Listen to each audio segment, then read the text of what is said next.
Thank you for pressing start on episode 21 of Underplayed, KZUM's indie video game podcast. Today we have 2 secret games, followed by a review of our featured game, Disco Elysium: The Final Cut.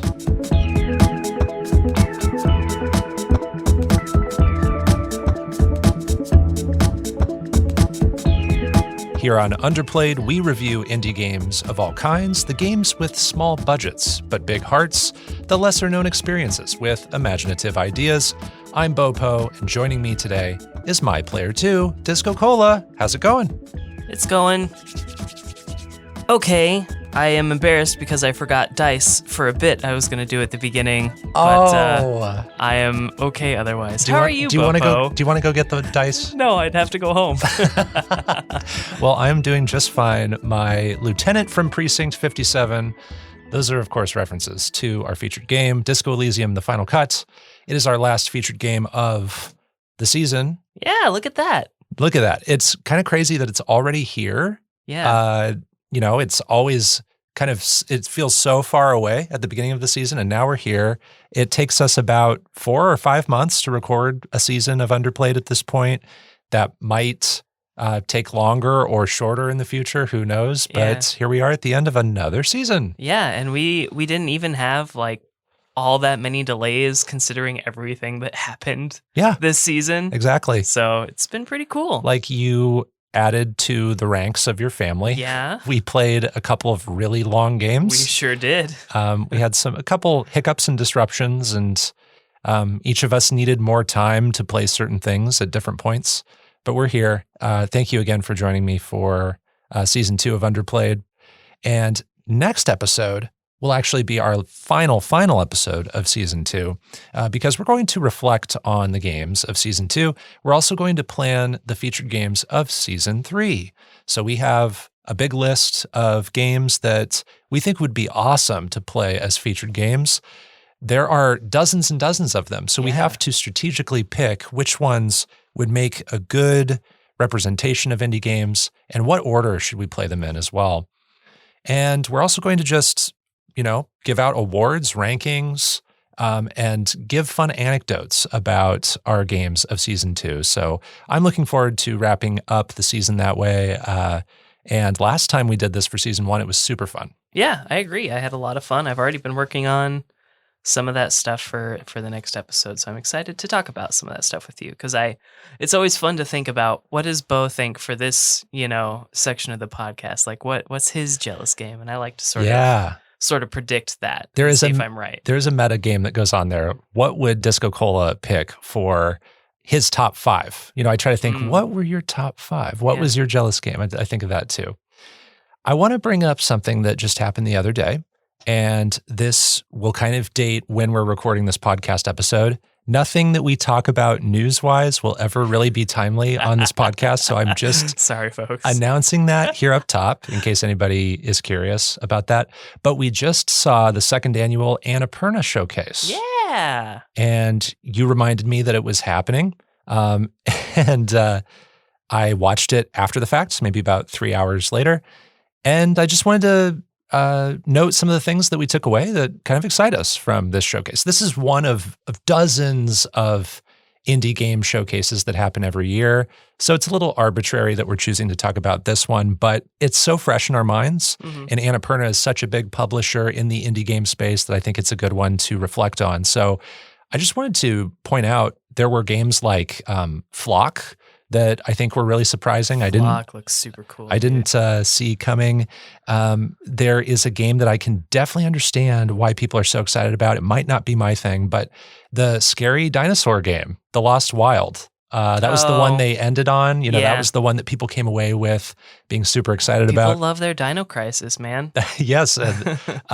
There's also some next-gen versions of games that we have played for this podcast, like Outer Wilds and Edith Finch, and getting new achievements and trophies. Yeah, free and upgrade, baby. Free upgrades. I think Outer Wilds is a free upgrade. I think you have to pay for Edith Finch, however. I think it said free, but I might be wrong about that.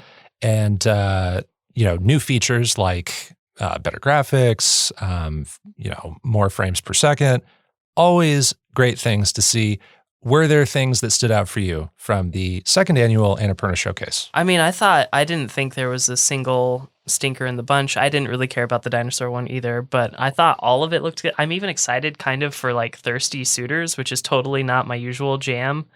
But I think as far as dating sim likes go, it looks interesting and fun to play. So I'm excited about that. Flock, I think, was the biggest one for me as well. Looks super fun. Yeah, Flock looks like maybe flour meets, I don't know, something cozy. I don't know, like bug snacks. I don't know. And Thirsty Suitors looks like a great intersection between, a dating sim and something like Persona 5, which I played several years ago.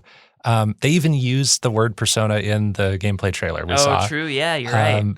And that just, the setup of those battles looks a lot like the palace battles in Persona 5, where you're kind of battling an alternate representation of a person. They're kind of warped mind or something, personified in a turn-based RPG battle. So excited for that too. And actually, yeah, I agree with you. Everything else looked really solid.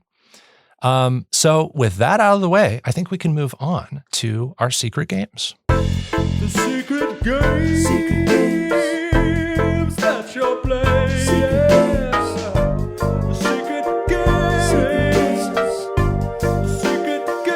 Secret games. In this segment, we each review an indie game we've been playing in secret since our last recording. We don't discuss our picks in advance. We keep them a surprise for this very moment. We can choose any indie game to play on our own and then review here, as long as we haven't talked about it before. For episode 21, we're going to start with you, DiscoCola. Let the mystery be no more. Reveal your secret game. One of these days, you're just going to like flip it on me and start with yourself. Anyways, my secret game this episode is Slime Rancher, and I just sent you the trailer. I've played this. You've played I've this? played Slime Rancher. So you probably don't even need that trailer. Well, I'll make a note up top. I have played Slime Rancher. I have not finished Slime Rancher. Okay. I've played maybe 3 to 4 hours of Slime Rancher. Okay. And I won't spoil any other thoughts on it because I want to hear what you have to say about this. Okay. All right. Slime Rancher comes from Monomi Park and is essentially what the title suggests. You are a rancher in charge of raising slimes. You play as Beatrix LeBeau, and she has recently, left Earth on an expedition to the Far Far Range, a place that is allegedly 1,000 light years away from Earth. I'm not really going to get into think about the logistics of that too much, given that you correspond with people on Earth in real time. So it's hard to say whether or not you actually traveled 1,000 light years. Anyways, as Beatrix, you settle into a ranch left behind by Hobson Twilgers, and Hobson will leave you notes at the ranch with some sage advice. And from there, you're basically off to fend for yourself. And the point of the game is to collect and raise different types of slimes and sell their plorts, which are essentially slime poop, to make money so that you can expand your ranch, so that you can raise more slimes, so that you can make more money, and so on. But perhaps, maybe even more than that, this is an exploration game. The Far Far Range is much, much more vast than I was expecting, and features like multiple kinds of landscapes, like desert, jungle, plains, and even some abandoned ruins. And each landscape, of course, features different kinds of native slimes. You collect your slimes with a vacuum pack. With that same vacuum pack, you can also deposit slimes, collect and deposit chickens, vegetables, fruits, and water. You can also use that food to grow more food, basically having a farm on your ranch. You can also have a chicken coop and raise chickens. And there's a variety of different food and chickens available. With all of those different kinds of things that you can collect and raise, there are also challenges associated with them. And these are sort of what I would consider something to break up the monotony of simply raising and cleaning up slime pens.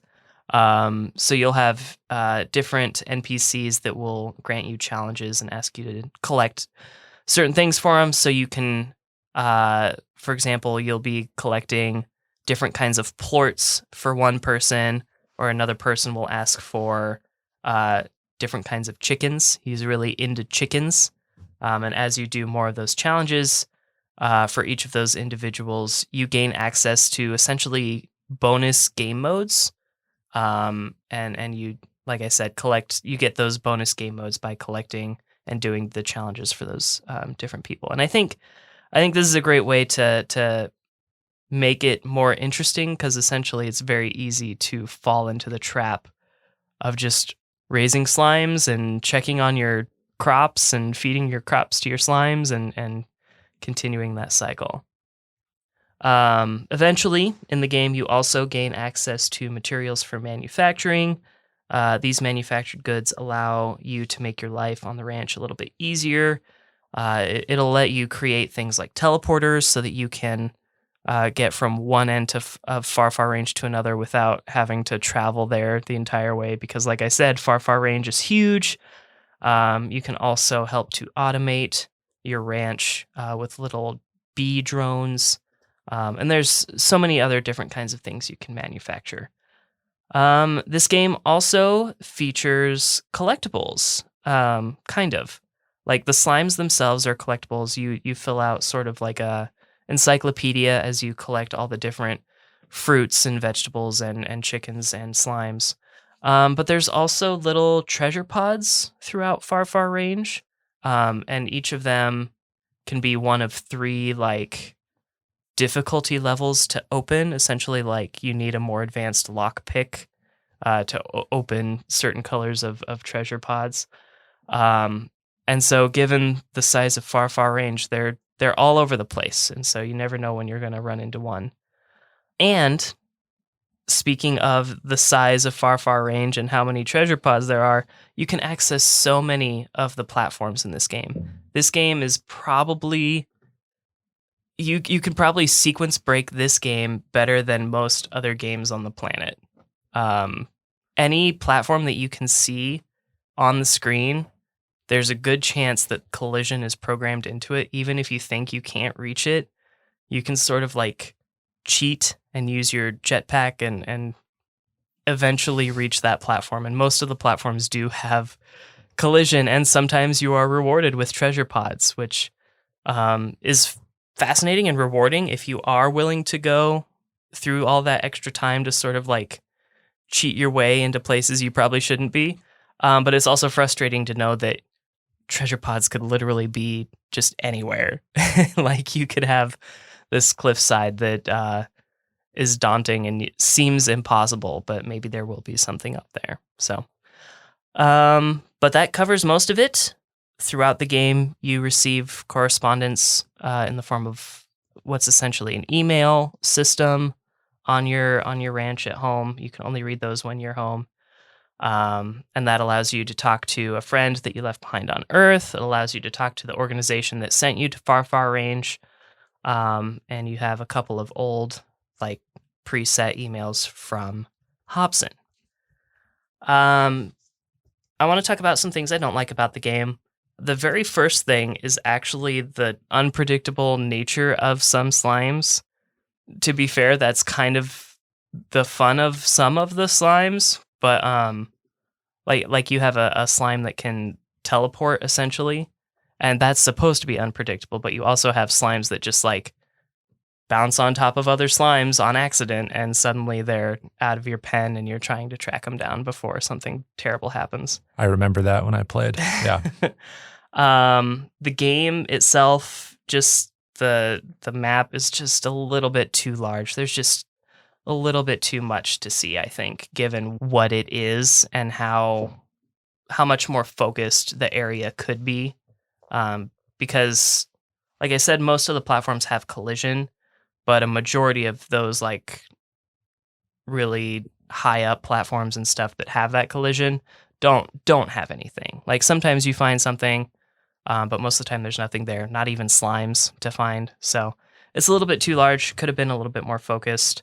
Related to that, story-wise especially, there's a little bit of lack of direction pretty often. At its core, the game is a slime rancher. You're raising slimes, but there is like a through path that you have to go through to reach the end of the game, air quotes. And it's not really clear how to get there most of the time.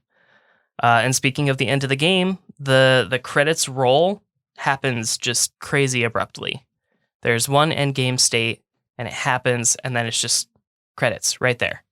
That's it. So it's a little bit unceremonious when it comes to an ending. But the things I like, I keep coming back to this game. I just keep coming back. It draws me in, and I don't know. I think I know what it is, but there's a good variety of slimes. I think most of them are interesting. You've got a couple that are a little samey that I don't really feel like need to be different slimes. The world itself has a lot of depth with ruins and slime iconography throughout the world and notes from Hobson littered throughout the world. And that's essentially where you're getting most of the big air quotes story is from Hobson's notes. And probably the best thing about this game is the feedback. The feedback in this game is crazy good. Your controller vibrates just the right amount at just the right times when you're sucking in all your plorts or your slimes, when you're depositing them to sell at the plort market, essentially. You're getting like confetti sometimes and just that as you deposit faster and faster and faster. It just feels so good. Doing everything in this game, except for the jetpack, feels really good. The feedback is crazy awesome. And like slimes have rules. Like there's a rules set to the slimes. Like you can feed a slime a plort of another slime, and that will change their body. But if you add a third plort, it corrupts them and they become tar slimes.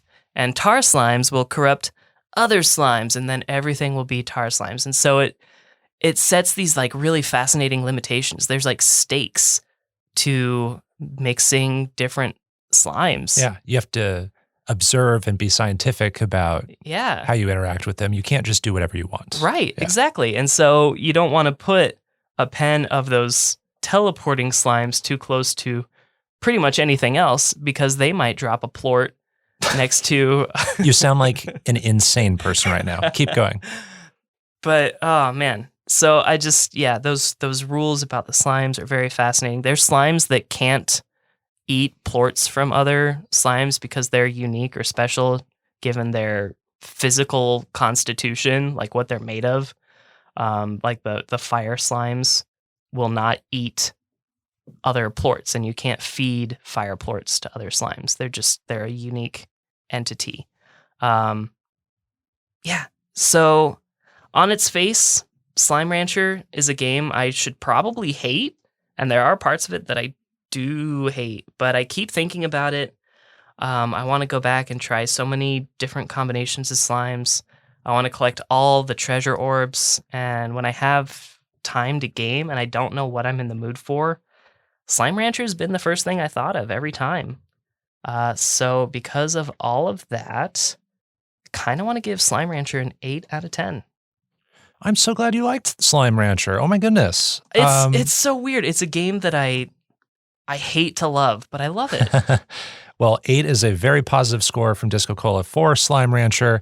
And yes, I have played this before. I played it probably 4 years ago, so my memory is a little hazy on this. So you can take some of what I say with a grain of salt. But ultimately, I did not enjoy this game enough to play it past that 3 or 4 hour mark. But I feel like I did give it a fair shake. And ultimately, what I came away with from Slime Rancher is that, yes, it feels good to play. I like, just the basic presentation of what's going on. But in that 3 to 4 hours, I just found that the central loop was a little tedious and not enough evolved for me to make it interesting. across those several hours. The map was very large. I didn't unlock the teleporter, soon enough to make traversal simple. The path forward was obtuse to me. The unpredictable slimes were frustrating to me. You mentioned those. So the game just really didn't get its teeth in me. And it's one of those games in the past 5 years that of all games I've played that disappointed me, that was one of the ones that I really wanted to gel with. And I feel left out of the hype because of, this game has got overwhelmingly positive reviews on Steam. I actually at one point thought about suggesting this as a featured game to you. I think it's worthy, personally. I was going to say that. I think it's worthy too, because not only of the praise that it's gotten, but just the sheer number of people who have played this game. Just on Steam alone, I think it has over 80,000 reviews. That's not even everybody who's played it. So it actually is a huge game on many platforms. So I think it is worthy of having been a featured game, but knowing that it kind of is a happy accident that you chose this as a secret game. I probably would have been happy to give it another shake, but now it maybe clears the way for something else. So I guess I could see that as an advantage too. A little bit of a relief. Yeah. Glad you connected with it a little bit more than I did. I agree with some of your criticisms and your praises on Slime Rancher. No, I think your main point is correct. There is a little bit of a curve there. There's a pretty steep curve to get to the point where it's like, okay, now I can spread my wings a little bit. And maybe if we had that extra motivation for playing it as a featured game, I'd be forced to struggle through that, and I might see that other side. I just didn't see the other side. Yeah, might be something of a little bit of synergy with our featured game, at least if you ask me. But no, Is that why you chose it? No, it's because there's no way you would have known that. No, honestly, there's pretty much no other synergy with our featured game today, as far as I can tell. I actually picked this initially to play for unpacking, but when I played it didn't quite match what I was expecting, and therefore it didn't really synergize nearly at all with unpacking, other than it's just cute and there's a lot of pink. Cool. Well, nothing wrong with picking Slime Rancher for any episode. That is DiscoCola's secret game. Where can you play Slime Rancher? I played Slime Rancher physically on PS4. It is also available digitally there and on Nintendo Switch and Xbox One. It's time for my secret game. My secret game is OMNO. OMNO sounds unfamiliar, but... I just sent you the trailer. Okay, so I'm watching this trailer, and the first thing I'm thinking of is it feels a lot like the very few hours I've put into Solar Ash combined with Journey. It's probably very accurate. I will actually mention one of those two games later, but OMNO is a 2021 adventure game. It's played in the third-person perspective. It's essentially a 3D puzzle platformer. It was developed by Jonas Mankey, so just one person, and it was published by Studio Inky Fox and Future Friends Games. The game synopsis from the Steam storefront reads, quote, a single-player journey of discovery through an ancient world of wonders created by solo developer Jonas Mankey, end quote. So a little vague on that one, so I'll set up the game a little bit more. In OMNO, you play as an adventurer who carries a staff, and the game begins with very little setup. There's no spoken story, but you wake up on a stone slab. You're in this really marshy area, and you proceed forward, and you start picking up these cube glyphs, which are journals from people who came before you.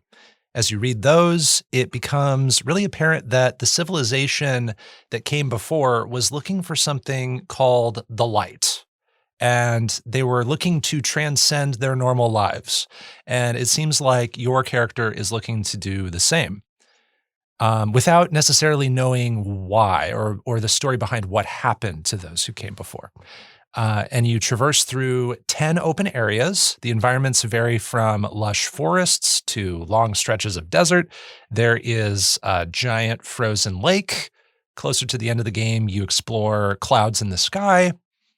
And all these areas form the bulk of the game, but between them, there are also linear sections of puzzles and platforming as well. And in each area, you have to collect 3 glowing orbs spread around. And this unlocks a gateway or a portal or a pathway to the next level.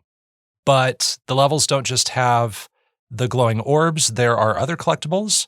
There are actually more than 3 glowing orbs in each area, so you get to choose which ones you want to collect to proceed. But then there are those cube glyphs. There are creatures that fill out your bestiary. And additionally, when you interact with items and creatures, you pick up these little white cubes that charge up a meter. And once your meter's charged up, you can visit this obelisk structure, and the cubes fill up this energy bar on the obelisk. And that's another collectible in each level too. So lots of different categories of collectibles going on here. And there are also these meditation platforms. And when you kneel on those, your map gets filled up with icons representing all of the locations of the glowing orbs in that area.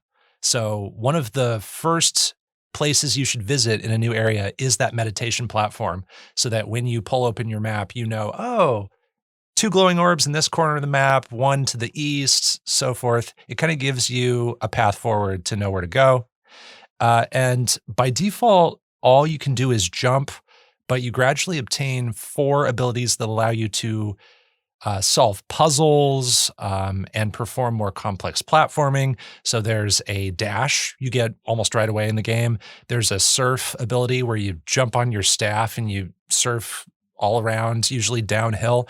There's a teleport ability that lets you instantaneously jump across points on the map. And then there's a float ability as well that lets you traverse new areas. And periodically you transition between chapters of the game via these giant legendary creatures. And there's also this little flying green companion who warms up to you along the journey as well and is kind of always there. But his role increases as the game goes on. So what I liked about OMNO was a vast majority of it. Yes. OMNO is really great. There's a great variety in exploration and platforming. The ends of levels have different puzzles to solve. Some of them involve jumping. Others require recognizing patterns or using your reflexes or managing switches and moving platforms. Great variety there. And then using the abilities in this game feels satisfying. Dashing feels powerful. Surfing is super fun. Teleporting lets you travel a long distance instantly. It's the kind of thing Slime Rancher needs more of, in my opinion. And as the levels become very large, you're given these ample tools to navigate quickly. It allowed me to admire the increasing scale of the levels. And I'm also someone who loves collecting stuff, so I loved peeking around every corner and looking in every cranny to look for those things. So I always wanted to get 100% in each area before proceeding. And there's actually an achievement trophy motivation for this as well, which I'll get to in a second.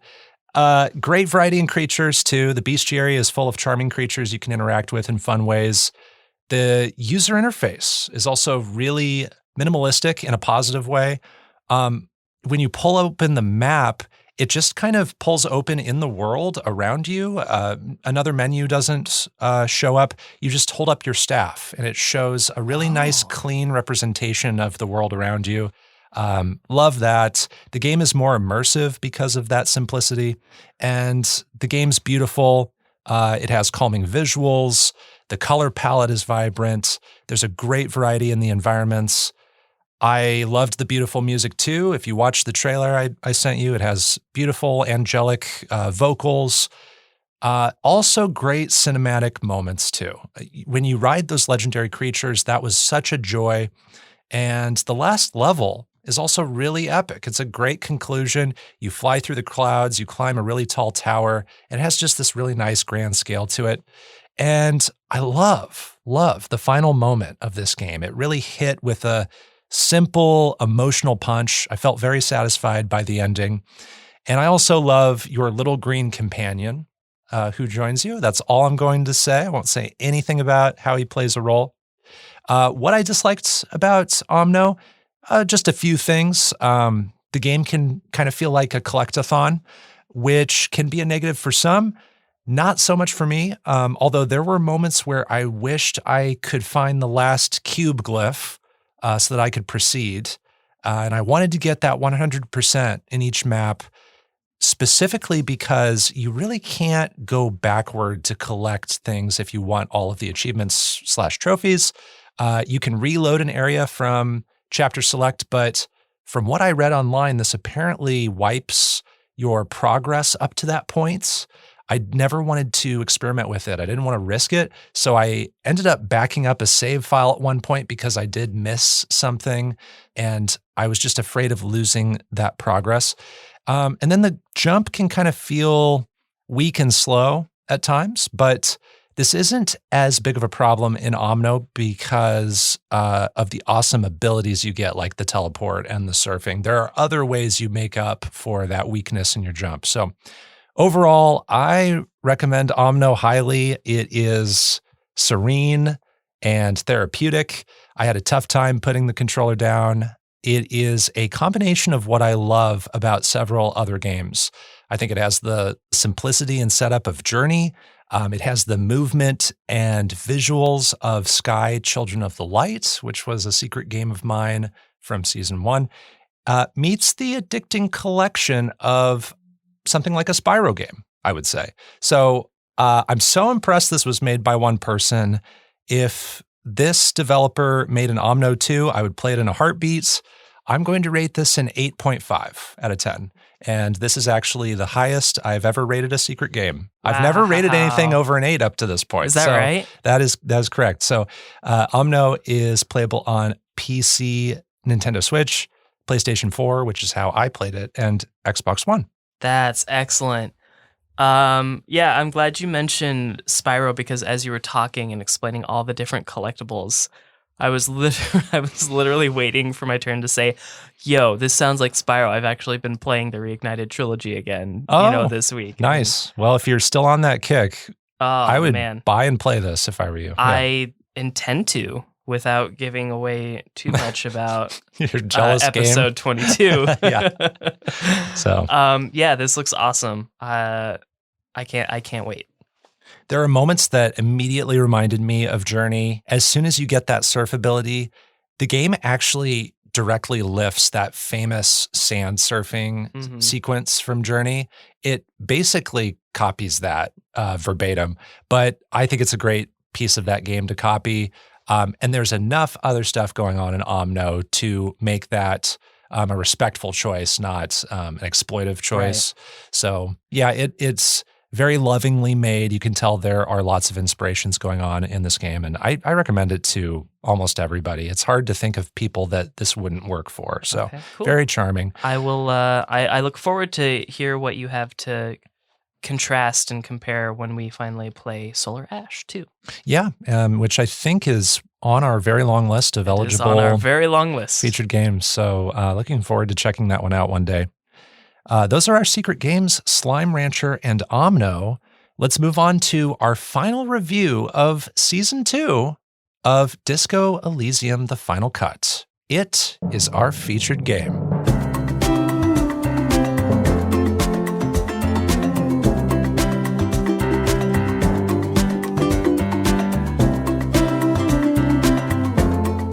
So Disco Elysium, The Final Cut, it was released in 2021. The original version that was just Disco Elysium was released in 2019. This is an RPG developed by Zaum, written by novelist Robert Kurvitz as well. And it was also published by Zaum. I'm going to read the game synopsis from the Steam storefront. Quote, Disco Elysium, The Final Cut is a groundbreaking role-playing game. You're a detective with a unique skill system at your disposal and a whole city to carve your path across. Interrogate unforgettable characters, crack murders, or take bribes. Become a hero or an absolute disaster of a human being. End quote. So this game is going to require a more complex setup than usual. There's not an elevator pitch going on here. It's probably more of an escalator pitch, and it's probably a few trips up and down. But I've split up the explanation into story and gameplay. I'll try to get through it as efficiently as possible. But we can't just jump into talking about our overall thoughts because this is a massive game. Yeah. So there's a lot going on here. Here's what you need to know. The game takes place in an alternate magical realist world of Elysium. And Elysium is made up of 7 isolas, which are basically continents. And the game takes place entirely in the isola of Insolindi, in a city called Revachol, in the district Martinez. So a lot of names already, Yep. but what you need to know is the city is called Revachol, the district is Martinez. And Martinez is poverty-stricken. It still suffers from the after effects of a communist revolution that caused a wave of politics to change. And now Revachol is controlled by this coalition of foreign nations. And part of this governmental structure allows for Revachol to have a citizens' militia called the RCM, or the Revacholian Citizens Militia, which enforces laws and conducts investigations when things go wrong. And that's where your character comes into play. You're a detective from the RCM. You're in Martinez and Revachol, and you're tasked with investigating this corpse hanging behind the hostel you're staying in. But the big problem is that your character is suffering from amnesia. You've woken up and you don't know what case you're on. You don't know where you are. You don't even know what your own name is and how you got there. So your room is trashed. Something has clearly gone wrong. And once you dress yourself, you make your way down to the cafeteria in the hostel, and you meet up with your partner, Lieutenant Kim Kitsuragi, who is from another precinct, but is also an RCM officer. And your goals become not only investigating the death of the person hanging, but to figure out the details about your setting, who you are, and why you've forgotten everything. And in your investigation, you can talk to many dozens of Revacholian residents, each with different agendas and backgrounds. There are some prominent groups you run into. There is a dock workers union. There's a corporation called Wild Pines. They intersect very closely. There are also 4 major political ideologies you run into that are adopted by citizens of this world, and they shape how you can interpret Revachol's history, and they can also influence your character's own thoughts and actions. So these ideologies include communism, fascism, moralism, and ultra-liberalism. And this is generally all I would say about the story, but there's a countless number of tasks and backstories and history details going on in the world of Elysium. The writer, Robert Kurvitz, wrote about 6,000 years worth of history for this world, I heard. So there's a lot you can delve into, probably inside the game and outside. But then the gameplay setup, this is a whole other breakdown here. This is an RPG in the style of CRPGs. So it's an RPG that adopts tabletop RPG rule sets. They usually feature isometric viewpoints, large-scale adventures, and solving problems with a wide variety of options based on your specialties and skills. So you and I could make different characters that have completely different builds. We could maybe solve the same problems, but our solutions might look completely different. Disco Elysium takes that formula and removes traditional combat. You actually don't really use weapons and fight in this game, except for a few rare moments. And instead, you rely on 24 skills that influence your dialogue and your actions. And these skills fall into some overarching attributes: your intellect, your psyche, your physique, and your motorics. All 24 skills will fit into one of those 4 categories. And they all have roughly equal representation and importance depending on where you are, what task you're doing, who you're talking to. So you're encouraged to try using multiple skills, I think. And there are situations where you're asked to find solutions, and sometimes they involve skill checks where you're given a percentage chance to accomplish something based on a related skill. And checks can happen when trying to influence a conversation or opening a door, noticing clues, if you're attempting to distract somebody. And skills also formulate the thoughts and the words your character has. So often your skills with the highest points will speak in your head and will give you kind of a biased context behind the situation at hand. And sometimes the skills even talk to each other. You can also find outfit pieces that boost and debuff your skills. As you complete tasks and make certain choices, you earn experience and level up, allowing you to invest your skill points into the skills, or maybe even into thoughts, which give various unique passive abilities like finding additional money or boosting stat ratings. There's a day cycle in the game where conversations will pass time and playthroughs take place during a certain number of days. So your time is somewhat limited, but it's not that strict. And the only other thing I have here is that on the final cut, the big differences there are that they implemented full voice acting across its more than 1 million words in the game. Good God. They included side quests for political visions. So those 4 ideologies I mentioned, those have kind of prolonged side quests that you can explore. There's a fast travel system, new characters and locales, a hardcore mode, controller support, and console versions as well that came with the final cut, and 4K resolution graphics. So, is there anything you would add about Disco Elysium if you're trying to paint the picture of what's going on in this game? No. That was a lot. It's pretty comprehensive. So, DiscoCola, the original version of Disco Elysium, was the highest awarded game at the 2019 Game Awards. It won Best Narrative, Best Role-Playing Game, Best Independent Game, and the games it beat in that category are Baba Is You, Katana Zero, Untitled Goose Game, and our last featured game from Season 1, Outer Wilds, actually. What? Yeah. Wow. And it also won Fresh Indie Game at that Game Awards. And that's just one gaming award event where it won stuff. Gaming publications like GameSpot and IGN awarded the final cut a 10 out of 10 score. So it is a highly scored game. It's a popular game among gamers and reviewers.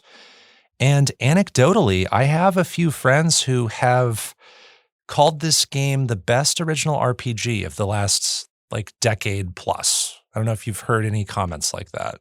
I have, yeah. You have? You shared some of those comments with me, so I've heard some of the same comments, but And I know this game has lots and lots of conversation and reading, which I also know isn't your favorite from our discussion on Kentucky Route Zero. So I have certain expectations about what you might think about this, and I'm curious to know if I'm right. I'd like you to just walk us through your overall thoughts on Disco Elysium, the final cut. yeah. So yeah, Bopo, you're right. Disco Elysium was pretty rough for me, and once you said that it was written by a novelist, that kind of started to make a lot of sense. I'm not going to sit here and self-diagnose without the support of an expert. But over the past couple of years, I've started to notice that maybe I do have ADHD, and I've never in my life enjoyed reading very much. But I've never, been considered stupid. I just don't enjoy reading a ton. So I think that plays a big role in being unable to enjoy this game as much as clearly lots of other people do. So yeah, I'll go over some of my basic thoughts. So Disco Elysium, partial to the name, first of all, big points for that. This game is not a lot like what I was expecting, but at the same time, it's a lot like what I was expecting. One of the big things here, for reasons I just mentioned, I really appreciated the voice acting a lot, and I'm not sure that I would have ever been able to finish the game without it. I would have probably still been playing it for another month or two. So if you were playing the original version of Disco Elysium that didn't have all that voice acting, that would have been... I would have been in big trouble. Yeah. Not to mention that I need to update the prescription on my glasses, and I'm playing on a small screen at 2 a.m. holding a baby. So it's all those things would have made that much more difficult. So I really appreciate all that voice acting. Don't love all the voices. Can't stand listening to the limbic system talk, but I do appreciate that it's there. I think this game does a great job of making you think about things that a lot of people don't necessarily want to confront about themselves, specifically politically.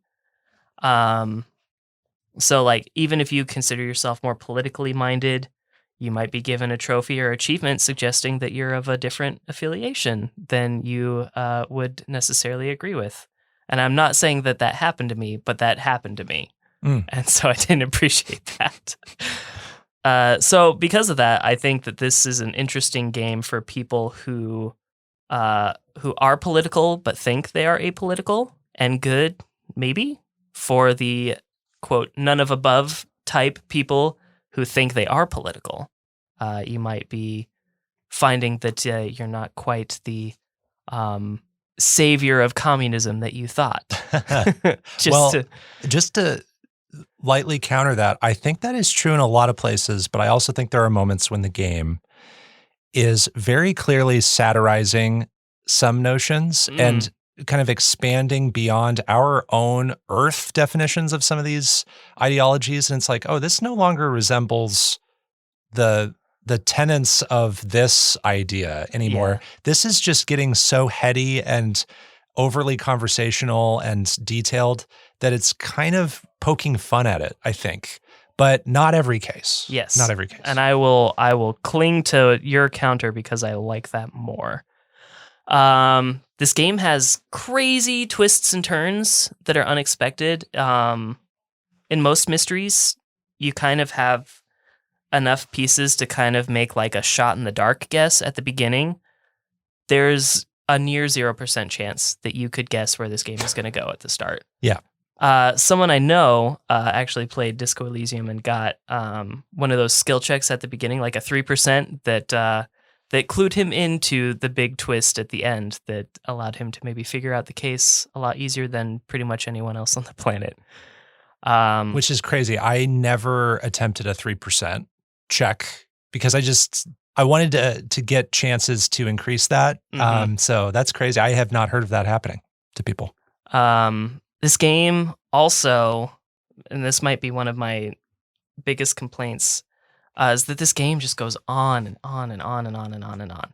Like, I got to the point, we were, a day before our original recording date, and I was like, I'm at the end, I think. And then 4 more times, something else happened. I was like, Bopo, I'm at the end, I think. And I was like, you know what? I don't know when this game ends. Yeah, and I didn't want to spoil it. Yeah, and so I was like, I need another couple days because I don't know. And then I only had 10 minutes left. There's still a lot of really cool side stories that I kind of wanted to see through to the end. There's not a ton of characters that I care about in this game, but there were a few that I really wanted to explore, but you really have to dig into a bunch of other different parts. Like, they're some of the least tied to the main case, unfortunately. And so I didn't really get a chance to explore those as much as I want. Music really sets the tone for each zone, I think, effectively. Whenever you walk out of the Whirling in Rags, you're treated to a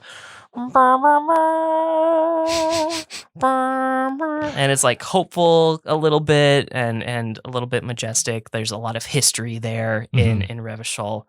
But you get to like the dock where the Union strike is happening, and it's much more dark and foreboding.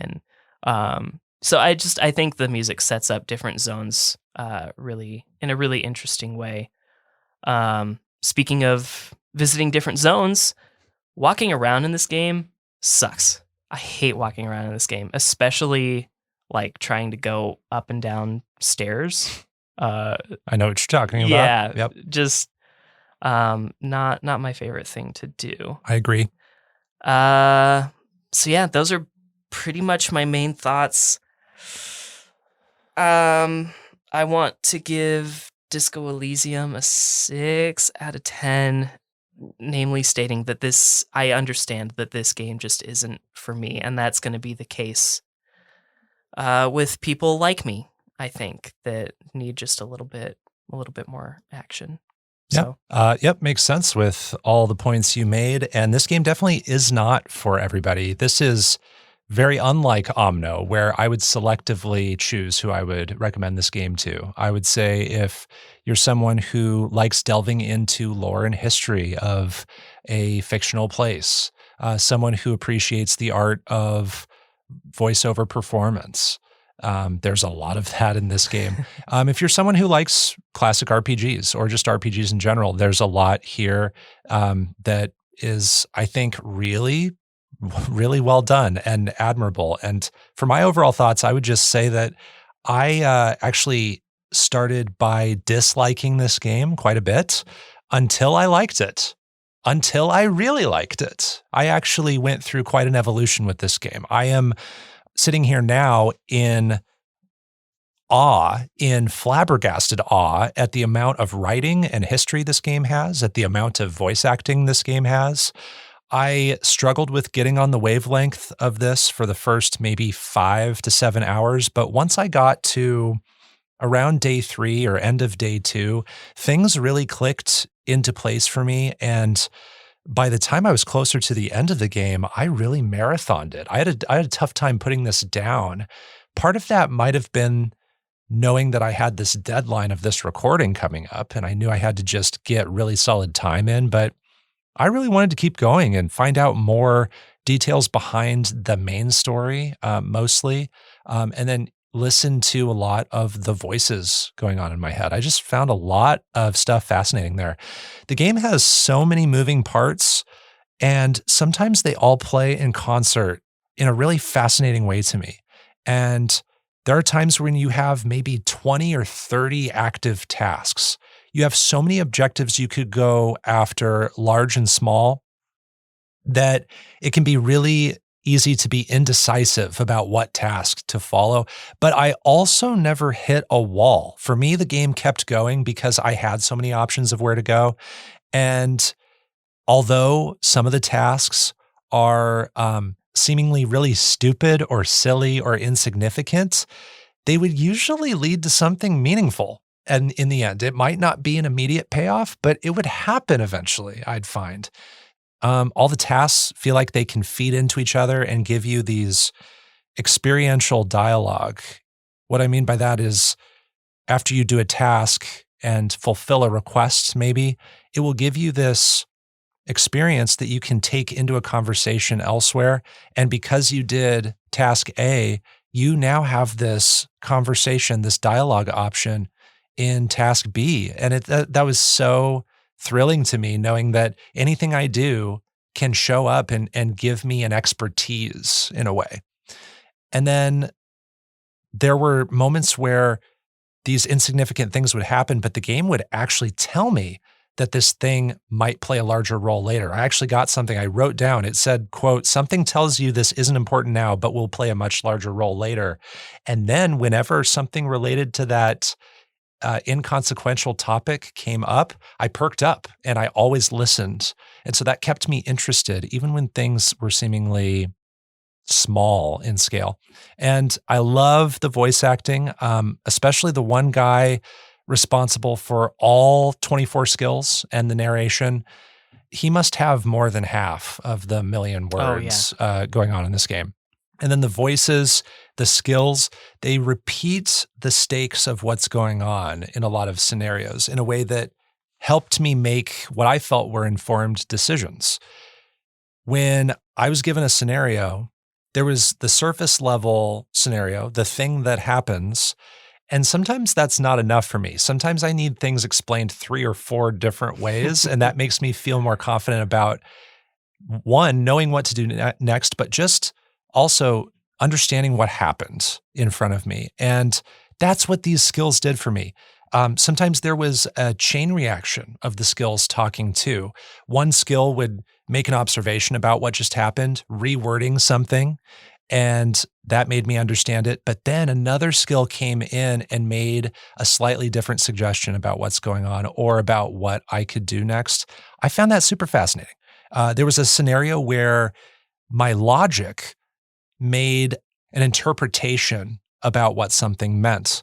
But then my composure told me, okay, that's great, but you should really look like this right now so that they don't suspect anything. And then my suggestion said, but what if you said this and get them to give you this? And then my drama said, no, actually, you should act this way so that you can influence them to do this other thing. So all of them were talking at me and at each other.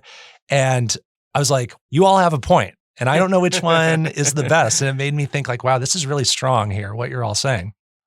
A lot of enjoyment came not always from the story, but just seeing how those skills affected the world around me. And there were also these really interesting times where I was faced with a difficult decision. I loved this moment when I had this opportunity to arrest somebody and take them out of the game. And I had the evidence to do it. I had the option to do it, but doing so would remove Kim Kitsuragi, my partner, for the entire rest of the day. And this was close to like 10 a.m. So I had a good 12 plus hours that I could spend with Kim, and he would help me through all the tasks I had to do that day. But I also want to arrest this person, but he has to take them, he has to escort them. And so that was a really cool, difficult decision. I knew that there was a good chance that that would change the story depending on what I chose. I love Kim Kitsuragi. I think he's a great partner. I love him as a voice of reason. He's trustworthy. He's a down-to-earth partner. He's a great sounding board for when I have a crazy thought. And he summarizes information very clearly, and he holds my hand in difficult situations. And without him, I would have struggled to find motivation to keep going past those first 5 to 7 hours when I really wasn't gelling with this game. So I love Kim Kitsuragi a lot. Things that didn't work for me so well. This is a crazy one. I actually ran into a glitch that dramatically changed the outcome of my story. Okay. Where I wanted to do something, but a character would not show up. It led to this outcome that I never would have seen otherwise. And it actually ended up being really interesting. And so I'm kind of torn about this one because what I ended up seeing because of this glitch was fascinating. It was story-wise super interesting. It did something with a character that I never would have thought could be possible in this world. But it's because I ran into a glitch and it ultimately wasn't something that I was in control of in a way. So it feels a little rotten in that way. And then sometimes the game can just be really verbose and digressive about very simple things. It will drone on and on about this really simple description of something. I think because it's laughing about the fact that it can, it becomes another form of satire. But that can grow old, especially after you're sitting in long stretches of long conversations that actually matter. And then you're treated to these more humorous moments when the dialogue and the text and the narration is just going on and on and on. Wasn't always the most tasteful thing for me. I just wanted to keep going. It is hard to know how much of this game you have left. I agree with you there. And the game kind of just keeps going. It's around maybe 30 hours, at least it was for me. God, it had to have been at least that for me. I also really like the concept of this thing called the thought cabinet. I think that's a super cool idea that I haven't seen in another game. But my biggest gripe with it is that when you invest into thoughts, you don't know what the end outcome is going to be. You don't know what the benefit is of investing in thoughts. It's very vague, but I still invested in tons of thoughts because I thought the names of these seem really important. I don't know what I'm going to get out of it. So you're kind of blind investing into some of this stuff. The fast travel is convenient when you figure out how it works, but it's like limited. It took me trial and error to figure out how it works. You have to be in a specific spot to use it. I don't know if you tried. I never even figured it out. Never even figured it out. There's basically 3 spots where it teleports you to, and you need to be in one of those spots to activate it. So you always have to trek back to the nearest spot. That feels so pointless. Yeah. So I wish that was a little more free. There were also certain tasks in my journal that didn't update after key characters disappeared. And I knew that they disappeared for good, and I still had an outstanding task with them. I wish it would have more intelligently recognized that this task should be canceled now and cross it out. And it did that with many of them. If a character was no longer available, I couldn't do their task anymore. But there were like 4 tasks that were still showing as active, and that person is no longer in my world, and I know they're not coming back. And I also wish there were even more of those situations that gave me a difficult either or choice. Like, do I keep Kim with me all day but not arrest this person, or do they get arrested and Kim's not with me all day? I wish there were even more of those. Most of my hard decisions came down to, where do I invest my skill points? Mm-hmm. And that at a certain point became arbitrary. I had no sense of when it was no longer beneficial to dump points into one of my 24 skills. I might think a certain skill is inherently really interesting, but if I have 6 points in it, it's doing a lot of really cool things for me. And I have the option to take it up to like 10 or 12 because of all my outfits and upgrades and stuff. But do I want to do that? Because skill points can be a little precious.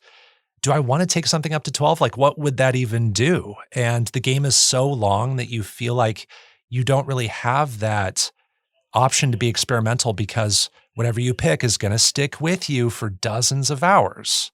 So it might have been really cool to invest 10 points into something and see how it might open up a third eye in my forehead or something, for all I know. But I never got to do that because I was too afraid of, what if I invest too many points in this and not enough in the other 24 skills?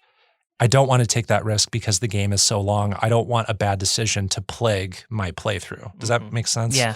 So overall, despite its really intimidating length, I am actually kind of excited to revisit Disco Elysium someday, but not immediately, not soon. I want to let it leave my mind a little bit, and I might be courageous enough to get the platinum trophy, actually. Oof. Using a lot of save scumming and stuff, because I think the writing is fascinating. I think the world is fascinating. It's something I appreciate more after the fact, looking back at the big canvas, rather than being in the work in the moment, you know?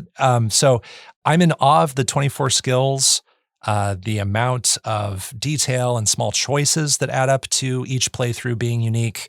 So maybe in the first 5 to 7 hours, I would have given this a 6 out of 10, but I will land on an 8 out of 10 for Disco Elysium, the final cut. Yeah, that sounds great. I agree, honestly, with most of your points. I think this game is impressive, but I know that if I wasn't playing this for Underplayed, I might have just eaten the cost of the game, because it did take me that 5 to 7, maybe even like 9 hours before I felt like I was interested in anything. And that's even though the game is long, a pretty significant percentage of the playtime. Yeah. Yeah. So that's noteworthy. The thing I like about Kim Kitsuragi is that he gives you a lot of insight, a lot of knowledge. And to me, he kind of became like a 25th skill. Oh, in a way. Yeah, that makes sense. The skills are giving me all this context to the world and what people are saying to me. That's what I liked about Kim, is that he was kind of a free skill, in a way. Yeah. So that's why he, above any other character in this game, is my favorite. Yeah. And I think he's everybody's favorite. I think that's easy.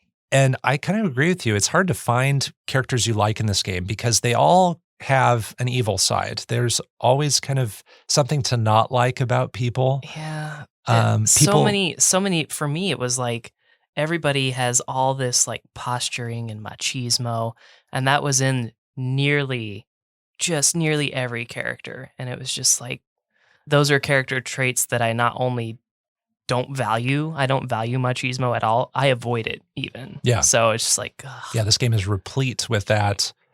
I wanted to ask you about your character and your build, because this is actually something we consciously decided to differ on so that we had maybe some differing experiences we can contrast.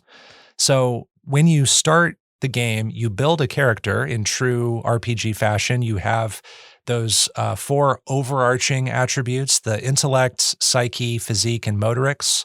And the game actually gives you some predefined characters you can choose from, some archetypes, if you will.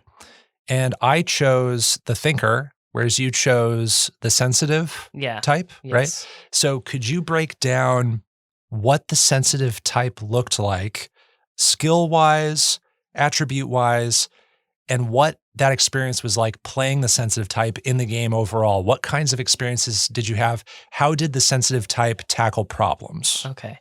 Yeah, I picked the sensitive type, and so all of my stuff in psyche was really high, or had the capability to be leveled up really high. My motorics and my intellect were very low. So anything that involved like figuring out a basic problem.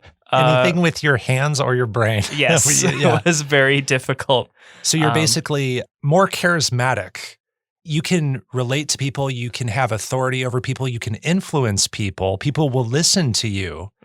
But getting stuff done with your hands or thinking through problems is more challenging, right? Yeah. And I was able to like, Shivers and Half-Light popped up a ton, in addition to my Inland Empire, which was my highest skill throughout my gameplay. So I was tuned into the unspoken, I guess, would be what I would take away from that. But I don't know. It felt like a lot of it still counted on being intelligent, just moderately.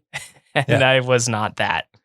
Well, sometimes too much intelligence can be a bad thing. Oh, okay. As you're about to I tell can me. speak to that experience because playing as the thinker, you start with 5 intellect, and your main skill, when you pick a build, you not only have your 4 attributes, but you also have a skill that's like your strongest. And my skill was encyclopedia, being the thinker. And so my encyclopedia was the most common voice I ran into a lot.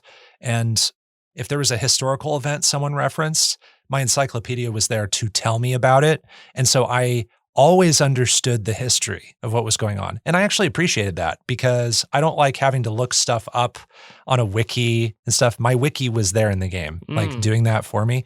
But there would be times when my encyclopedia would just want to keep going and going about something. And I would actually talk back to my encyclopedia and say, okay, that's enough. I get it. I get it. I get that you know this. I don't need to know any more about this conflict from 100 years ago. Or, I probably wouldn't have liked that. I don't think you would have. And then also what I was strong with was motorics. So I had 5 intellect, 4 motorics. And so I had an encyclopedic brain. I was good with my hands, but I was lacking in the social and strength departments. So I had 1 psyche, really could not connect to people, couldn't influence people. People did not even believe I was a cop. And because I had such a tough time talking to people, they would always put me down and I would always apologize to them. Oh. I always had the option to apologize. Well, I did that too, but well, with me, it always just felt right just because of how non-influential I was. So I understood the lore of the game much more easily. It was harder to build rapport with people. They didn't trust me. They didn't listen to my authority. My morale was also very low because of these attributes. So early on in the game, I don't know how much morale you started with, but I only had 1 bar of morale. So every time something lowered my morale, at first I didn't know what morale was and how to fix it. So I died a ton early in the game and I didn't know why. I was like, whoa. you can die? You didn't die ever? I didn't die. Oh my gosh, I died probably 10 times before I fully understood how morale worked. And I was reloading saves. So there were frustrations I had that you might have even missed in your playthrough. But yeah, I had to always have tons of morale healing items on me. When I went into a new task or quest or whatever, I tried to have at least 3 or 4 healing items, 3 or 4 morale healing items. because I knew that if there's a few checks that take me down, I need to have enough to heal me, to keep me through the conversation to get the chance to save again. Like that's how precious my health was. Oh my gosh. Yeah. So I had my own unique problems going on, the things I had to look out for. So overall, I'd say the archetype I chose was quite depressing. This really smart person who's just socially disconnected. But I was never lacking in information. So there's that. Congratulations. Yeah. So I didn't have trouble. People knew I was a cop. In fact, that became a little bit of a problem when talking to certain people. They're like, yeah, I know you're a cop. It's obvious just by the way you walk. Like, oh, I don't remember anybody saying anything like that to me. That's fascinating. And so that would shut some people off from talking to me. But yeah, there were so many little tidbits in the world that I just didn't get to explore because I was too stupid.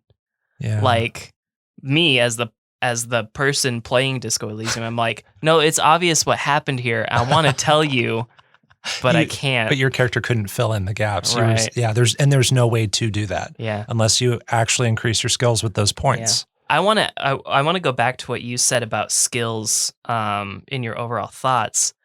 You were talking about getting to a point where you felt increasing skills was arbitrary. Yeah. I got to a point where I was increasing skills that I felt that I had to do only so that I could retry certain checks. Okay. I wasn't increasing skills for any other reason than that because I felt like I needed to get this check done, and so that's what I invested in. And then I failed the check again, and I invested in that again. And so I got to the point where those skill choices were being made for me, and I didn't actually get to invest in stuff that I was interested in doing. And I do like in the journal, it does do a pretty good job of listing all the active checks that are still hanging out there in the world and telling you where they are. So you can remind yourself, oh yeah, this one needs a ton of shivers. This one needs esprit de corps and whatever. It gives you that helpful insight into what might be valuable in investing in. If I ran into a really low percentage check, I also knew that doing certain side tasks increased that chance. And I didn't always know which ones would increase the chance. So if I ran into something that was super low and I didn't have any free skill points, I would just go to my journal and I'd look up what other outstanding task I have, with the hope that it might increase the chance of some check in the world. So a little bit of trial and error there. And some of them, I would never predict that a certain task would increase the chance for a check somewhere else in Martinez. So I kind of want to ask you about checks, if you don't mind. I know you have other topics you want to get to. No, yeah. How did checks go for you? Because I'm kind of wondering now if maybe depending on your archetype, your actual percentage is not what it is. I think no matter what your build is, you're always going to hyper focus on the checks that were low percentage. And I think everybody's going to have low percentage checks because, you know, I might have been able to pass the intelligence checks very easily, but it felt like my playthrough had so many checks that involved influencing people. Like just think of how many dozens of people you need to influence to do something. My checks were always 28% at best with those kinds of checks, often like 14 or something, sometimes 3%. See, I'm not really even like referring to what those checks percentage would be. What, you know, if you felt like your check outcome was actually reflected in that percentage. I had countless 58s, which you would consider, I would consider a pretty decent chance of passing.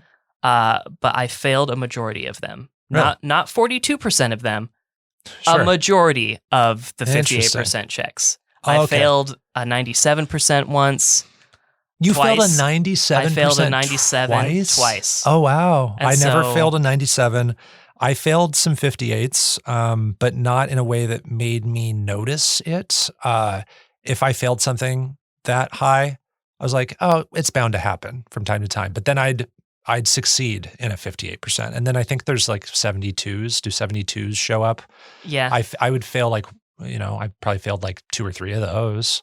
But there are tons of checks in the game, and I did a mixture of like passing ones that were low and failing ones that were high. So That sucks. I feel it's kind of like when you're playing Pokemon and your Pokemon gets confused and then 5 turns in a row. Yeah. It actually, feels like damages itself. Is it actually not that percentage? Right. Exactly. Yeah. That's what I'm wondering. And maybe Interesting. because I picked the sensitive, do I just have like bad luck that's not reflected in that percent? I don't know. But it didn't seem correct to me.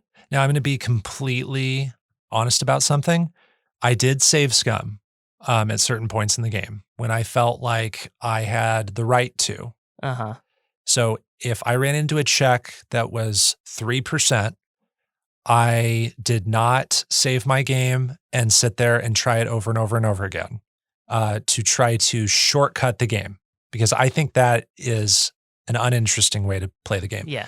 But if I ran into something that was a monumental decision in my mind, and I was at a 72% to succeed in it, I felt the right to save scum in case that 28% landed.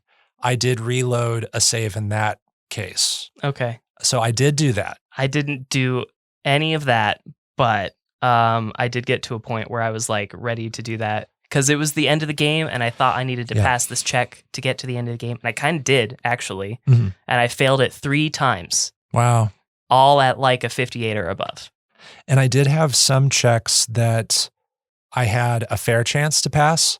I would fail them, and the result of it would be my death. Oh. Because my health bar was low, my morale bar was low. That was happening a lot in those first 5 to 7 hours. So that's how I reloaded a lot of my saves, is just through death, because I failed something when my stats were super low in Psyche.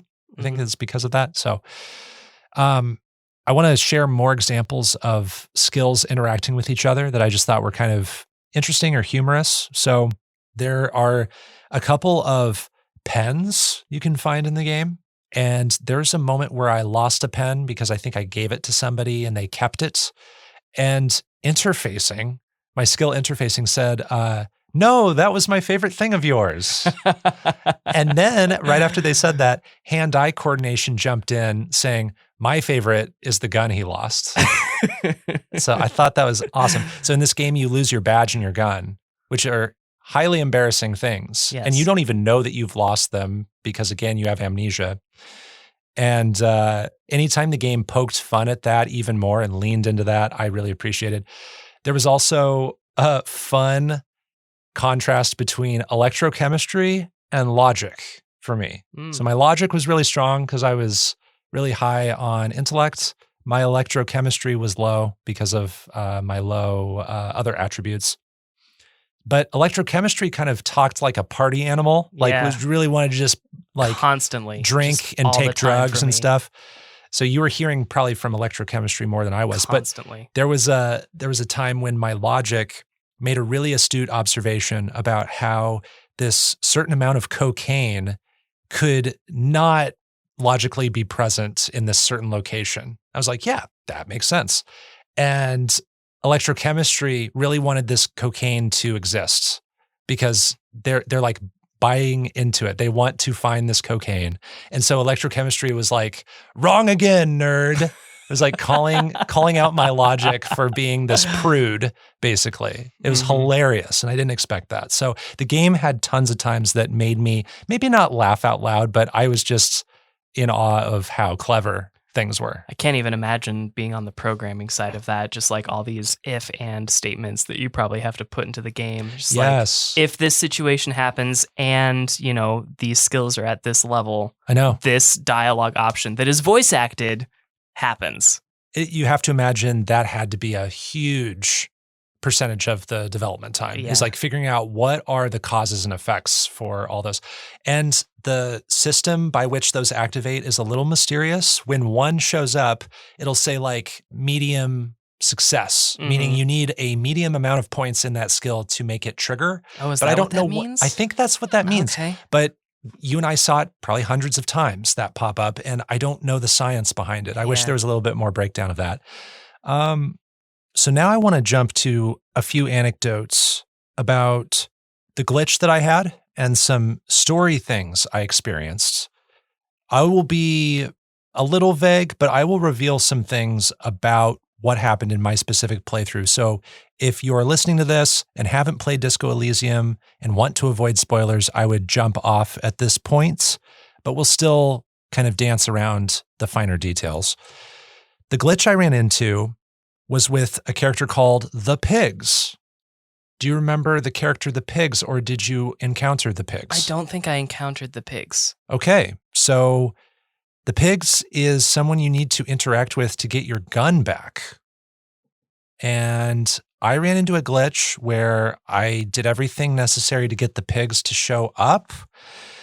And unfortunately, this glitch basically either despawned or didn't spawn the Pigs. And I couldn't proceed doing the thing that I was working so hard towards, which was recovering my badge and my gun. I ended up only getting my badge back. And without that gun, it changed a scene that happens. Somewhere about like 2/3 of the way through the game, there's a scene people call the tribunal scene. It is a standoff. It's a confrontation. And I wasn't prepared for it because of this glitch. So as a result, didn't have this gun for this confrontation, and it went absolutely terribly. I think 7 people died. Mm-hmm. I'm getting the sense that maybe we had the same outcome of this certain scenario, but I ended up having a different partner than Kim Kitsuragi for like the last 10% of the game. Did you have that happen? No, I didn't have my gun for the tribunal. You didn't have the gun, but Kim stuck around in your game? Uh-huh. Kim can not be in your game, and he didn't die, but he wasn't there with me on the last area. I want to say who my partner was, and it's a character we haven't mentioned yet. We haven't mentioned many characters, but okay, I am highly suggesting that people who haven't played the game stop and play the game if they want to play the game at this point. Can you guess who my partner became? Are you going to say Kuno? Kuno became my partner. Oh, weird. And here's the thing. This is an outcome that I never would have predicted. It's something that is the result of something I didn't want to have happen, which is not get my gun back. But it was so interesting, DiscoCola. It was so interesting because Kuno was a jerk. He was a horrible, horrible kid that I hated. I think he's designed to be hated. Because of this story turn, I ended up liking Kuno. Wow. The game turned Kuno around for me because of what this glitch ended up affecting. So that's why I'm so torn on it, is I never would have seen this side of the game without this glitch, but I'm kind of glad it happened, but I kind of wish it was my own design too. Mm-hmm. So yeah, I was curious about what the last 10% of this game looked like for you. You know, if it went, I mean, you said a lot was unexpected. It's hard to predict where this story goes, but when this game was building up to its conclusion, did you think, yeah, this is my story. This is something that I have influenced, and this is something that feels unique to me? Well, having heard what you said, sure, but I think in the moment I don't see how you could possibly know, because you don't know what all the different outcomes are. I guess so. But did it feel like what was happening was the result of what you had done? I think in terms of relationships and certain things, but like the big twist, the culprit, I will say very vaguely, I could have never, I felt like I had no influence. It kind of felt like I was cheated, to be honest, because that just kind of happens. So I didn't like that twist. It didn't have anything to do with what I did in the game at all. It just was something that you had to discover through a lot of loss, unfortunately. A lot of those things are constants. They happen to every player. Yeah. And even like during the tribunal, when I thought that this was essentially the end of the game and I was making a guess on the culprit and it was wrong and I didn't have there was no way for me to have had the correct answer at that point. Unless you're, 3% check at the beginning of the game guy. That's crazy. I was failing every check in that tribunal, so it went absolutely terribly. Yeah, lots same. of bloodshed. Also, as a result of that, the tribunal kind of happened in a way that was unfair because I didn't know there was this point of no return. After you find a certain character, that triggers the tribunal to happen. Okay. And I had set in motion a couple things that I wanted to get done that then got canceled because the tribunal happened. One of them was exploring one of the side quests that's introduced in the final cut, one of the ideology side quests. I actually was interested in exploring communism. Yeah. And I wanted to, I got started on it. But once you do that tribunal, I think it locks you out of the end of that quest. So I didn't get to do that storyline. I didn't get to see how that ended. I didn't get to see what it might have impacted later. And I didn't get the achievement/trophy. So that was a little unfortunate. So because this game is so large and might be daunting to new players, not just to Disco Elysium, but RPGs like this in general, what advice would you give to new players jumping into Disco Elysium, having played it, having rolled credits? Yeah, I guess be willing to wait past that 5 to 7 hours at the beginning. But also like reflecting on yourself and knowing what your interests actually are. Because like we said, this game isn't going to be for everyone. And, you know, this isn't the most expensive indie game I've ever purchased, but it's not the cheapest either. Mhm. So maybe knowing ahead of time, like, what you can tolerate might be good. Yeah. I would tell people that it's okay to save scum in certain spots. If you feel like you've earned the right to do that, if you have a certain high skill in something, or you've done a lot of side quests to up your knowledge to make that percentage higher, go ahead and save scum, because that would suck to fail a 97% check and you feel like the outcome is important. Again, I'm sorry that happened. That sucks. The one in particular, I don't think I can save scum because it was like In the middle of something else. Yeah. Yeah. I'd also say the fast travel system only works in certain places. So I would just explain how that works because it can save a lot of time. It saved me maybe a few hours of walking around, but only after I learned how it worked. And then in the first few hours, talking to Kim to get a summary of the story up to that point is really nice. I needed reminding on a lot of stuff. You're pummeled with information and history, and he broke it down really well for me. So most dialogue options can be re-explored without consequence too. yes, great points. I did that plenty of times. And then I would say your time is not unlimited, but it's also not precious, meaning it's not like maybe Majora's Mask, where you have to be super mindful at all times about how you're spending your time. Your playthrough can last up to 10 in-game days. I only used 7, and I felt like I did a lot. Uh-huh. I did a lot. I stretched out my days. You can also stay up till like 2 a.m. doing stuff. Well, that's all I wanted to talk about Disco Elysium. It's one of our largest conversations about a featured game, and it was on a game that's absolutely massive. Yeah. So there's a lot in here. Any closing thoughts on Disco Elysium? I did have some really like profound dialogues that came up that I didn't want to forget, and so I took a couple pictures.